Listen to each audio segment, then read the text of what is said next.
Welcome back to Thimbleberry U. I am John Jagay, joined again by Amy Walls from Thimbleberry Financial. Great to be back with you, Amy. Jag, it's always good to be here. Hope you're doing well. Unfortunately, we've got to talk about a heavy topic today. We were talking offline about this, and you called it the not fun stuff, but it really is so important as we talk about everything going on with coronavirus, COVID-19. We're going to hit on a lot of things that people need to be aware of today. We'll start off with the economy. It is slowly opening. What does that mean, big picture?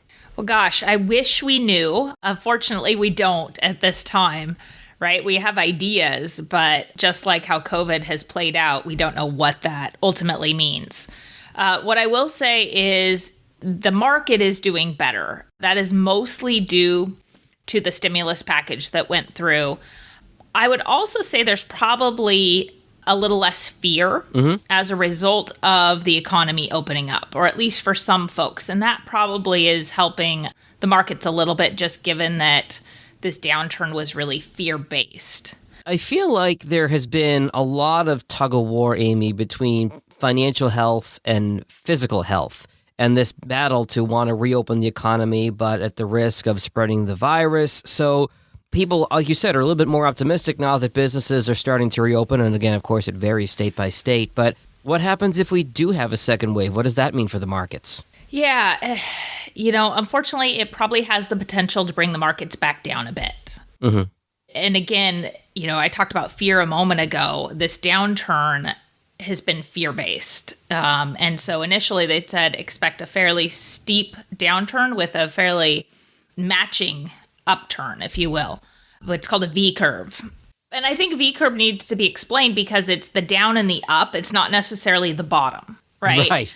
This isn't going to come to a sharp point and immediately turn around and go up. So that's my one issue with the name V-curve, is it's easily misunderstood by people. So if we do have that second wave, I think it does have the potential to reestablish or reignite that fear and bring the markets back down a little bit. I think if we do have to hunker down with a second wave, there's the markets and our clients we have to worry about. I also think about the bigger impact to kids. While that isn't necessarily a financial topic, it plays into a lot of parents out there and what they're worrying about. Well, sure. And I know you have a couple kids there at home, and not only is it a traumatic event for the kids, but also for the parents who are balancing teacher and work from home and parenting and all those things at once. I know we'll talk about that more in our next episode about dealing with kids and finance, but there's really a mental health aspect to this too. There is. I'll speak to my family and I. I'm working 5 a.m. till 2 p.m. and then my husband starts working at 2 p.m. and he works till midnight or later. And so we're basically right now single parents, if you will. Two ships passing in the night. We are. We work from home, but we don't see each other much. And our job is to keep the kids as quiet as possible while the other one works. And so, my 3-year-old constantly says, I miss my friends. Or the other night at dinner, I was actually out of the room. My husband was too. We were kind of starting to pick up and he was still eating. And he looked across at my daughter and said, how do you feel about not going to school anymore and having to do your homework on the computer? And she thought about it and talked. And then he said, well, I really miss my friends. How old so your son is 3 and how old's your daughter? She's 12. Okay. But he sounded like a 40-year-old. There's such a big aspect, like I said, on the mental health and having to worry about your kids and everything. But sadly, another aspect of this is that we need to prepare for some not so pleasant things to talk about. Where do you want to start as far as the things that we need to be doing now? I hate to say it, but just in case. Yeah. No, these are important topics and they're never fun to talk about. So things that we've already been seeing are, reduced income due to a loss of job or reduced hours or being ill, right? If you're sick, you're out of work. And we know that people who are getting COVID are oftentimes when they're sick, they're really sick. They're knocked out. They're not able to work at all. No, not at all. So loss of life, of course. And end-of-life expenses is something I'm not hearing people talk much about. Funeral costs, and there's a whole emotional weight that comes with talking about this. It means accepting that it might be the reality. And that's scary for people. I think it's important to remember that if you're planning end-of-life expenses, funerals, that sort of thing, yes, it is a really hard thing to struggle with your own mortality, but you're doing it for your loved ones. If you can make some of these decisions now, you are saving them added pain from a very difficult, traumatic situation later. Like, you're doing this for the people close to you that you care about, so it is so important. It is. Let's come back to the job thing for a second, Amy. What would you say to somebody who has lost their job or is worried about potentially still losing their job at this point? Yeah, well, first of all, for those who have lost a job, I'm sorry. I know that is not easy. For those who haven't yet and have the ability, what I'd say is really focus on 4 things. One is a cash reserve. Make that as solid as you can with 3 to 6 months of your expenses. 3 months is kind of a bare minimum for a couple or a dual income household that has similar incomes. 6 months is better for a single income household. So as much as possible, try to get that built up. Make sure you're managing debt. You know, a question that I remember from 2008 that I got a couple of times was, hey, I have this car loan out here and I have a pretty good cash reserve. I'm going to take my cash reserve and pay off my car because I'm afraid I'm going to lose my job. And, you know, then the question was, what do you think about that? And my answer would be, don't do that because cash is king, right? That cash is going to let you make those car payments, which is what you're trying to get rid of. But it's also going to pay for the unexpected, you know, roof repair you need in heavy spring rains or, you know, other things that are going to come up. The other thing I'm going to say is consider your investments. Ideally, you don't want to sell out of those unless you have to. Right. There may be some opportunities. Let's say your company gives you stock, equity compensation, and you have a lot of that stock and it's at a loss, and typically you pay a lot in capital gains. Maybe there's a good reason then to sell some of that stock to build your cash reserve, capture those losses that you'll be able to carry forward against the gains you typically have. For tax purposes. For tax purposes, yes. That is something important to think about too. But, you know, I like this idea of not selling out unless you need to, because you know, sometimes there's this natural panic of, oh my God, everything's down, I want to get out, but they say buy low and sell high. If you need the money now or need to offset those losses and you have to do it, that's one thing. But if you do have a little bit of flexibility right now, you don't want to sell because you're then selling at a loss and you're losing money. If you can hang in there, right? Yes, absolutely. One other thing in here for those that, you know, haven't lost a job, and this has come up a couple times with clients, like we talked about the car and the cash reserve.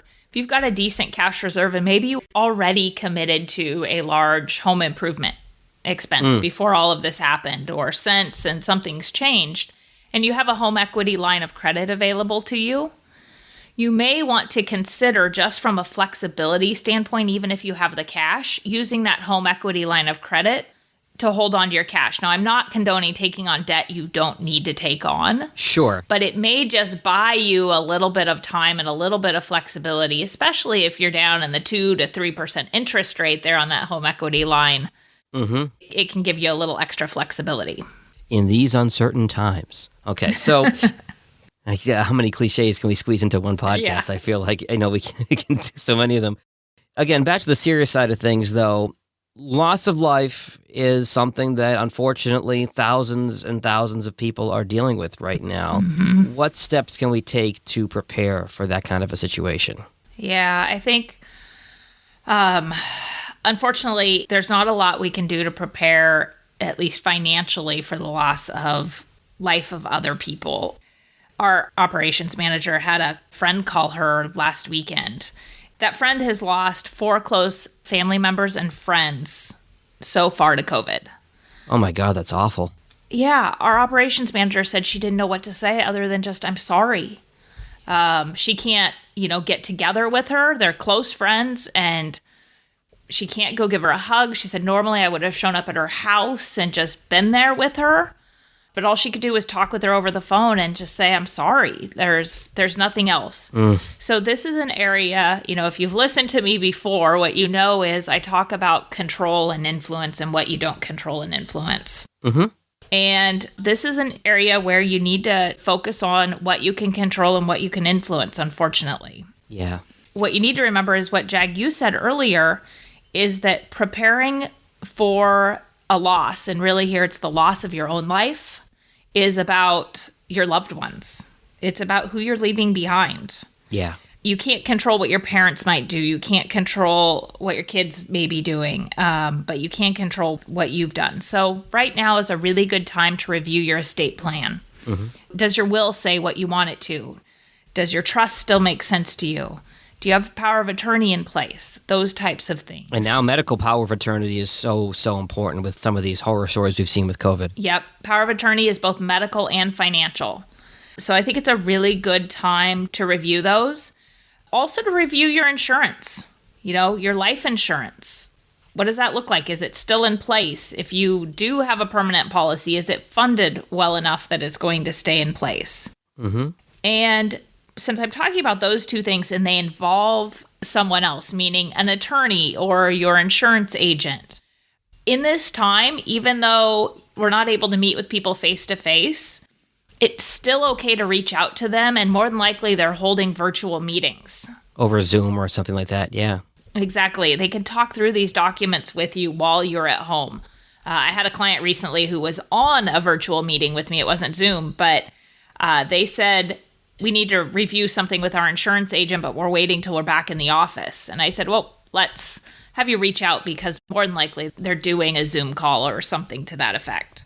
Mm-hmm. Other things you need to consider is if you're gone, how are people going to access your accounts, right? That's something that people forget about and don't necessarily think about. Absolutely. If you've stayed up to date on security, you no longer have a little sticky note or piece of paper hidden under your computer or a little book sitting next to your computer that holds all your passwords. Right. You've got some sort of online password vault. And so what have you done to share that with your family or the people that you need to have access to it? And there are ways to do that both, in terms of, giving that information to somebody manually, but also there are software programs out there too that you can designate somebody to access those accounts should they need to, should you not be around. Yeah, it's all built in to do that, and you can set rules around it. So other things to consider, if you've already made funeral arrangements, put those somewhere that they're easily accessible so that your loved ones will know that that's done and who to call and where to go along those lines. Just a phone number of who is your attorney, who is your financial advisor, mm-hmm. Where are some of your accounts, and then what are your wishes? I know right now with the number of people, unfortunately, that have passed away from COVID, funeral arrangements aren't happening the way they did beforehand. Sure. Before all this happened. So just have the conversation, though, with your family and friends, the people that need to know about what you would want to have happen mm-hmm. if you do pass away. And then lastly, it's so important, do a beneficiary review with your advisor. Okay. Know, that your minor children, if you've got them, that you have the right language set up so that the money goes where it needs to. If you are planning to give money to charity, that you've done that and set that up properly. Overall, just review to make sure things haven't changed and you have it going to the right people. Sure. So we had a little bit of a heavy topic today, Amy. Last time we talked about the good. Are you still having similar conversations with clients on the good side of things? Absolutely. Yes, this is a heavy topic. Like you said up front, it's the not fun stuff that we have to talk about. But I think the conversation we had in episode 13 is still very valid and true. My sense is there's a little discouragement out there, but that when the sun comes out, we had sun here in Portland this weekend. It's going to be rainy again today. People start to feel better. My family's a little bit into the Couch to 5K, so we found a way to spend some time together and make some new memories, doing something positive in all of this. I like it. And, as we've been out and about, we've run into neighbors and friends, keeping our 6-foot distance. And we've talked about the things they're doing. They've set some new family rituals, and I'm hearing the same from clients. So I think there's a lot of good coming out of this with laughter and good memories for people, new quality time. No, I think that's true. I was telling you off air before we started that my wife and I got a dog about a month ago, and we've been taking her out, and we've been going for a nice long walk every afternoon, and we're running into neighbors, and like you said, keeping our 6-foot social distancing, but hey, how you doing? How you holding up? And there's kind of a sense of community here. And in a lot of ways, there's this whole we're all in this together vibe. And we're in our neighborhood and just everybody saying hello and trying to be really pleasant and polite. And there's a little bit of a silver lining and some good is coming out of this.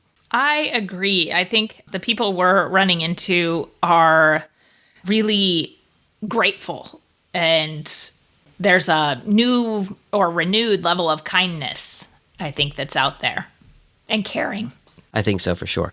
So, Jag, earlier we talked about this being a heavy topic, and it is. We do have an article that we can send out to folks if they want to send us an email and just ask for the article on end of life planning topics for them or their parents. What's the best way to email you, Amy? Yeah, how about info@thimbleberryfinancial.com? And we'll put that link in the show notes as well. And if somebody wants to schedule an appointment and come in with you and talk to you about the good stuff, the bad stuff, or everything in between, phone number, best ways to reach you? Absolutely. Our phone number is 503-610-6510. And they can also schedule on our website or send us a message, at least there, at thimbleberryfinancial.com. Awesome. Amy, best to you and your family. Stay safe, stay healthy, and we'll talk again soon. Sounds good, Jag. You too. Registered representative. Securities offered through Cambridge Investment Research, Inc., a broker-dealer, member FINRA, SIPC. Investment advisor representative. Cambridge Investment Research Advisors, Inc., a registered investment advisor. Cambridge and Thimbleberry Financial are not affiliated.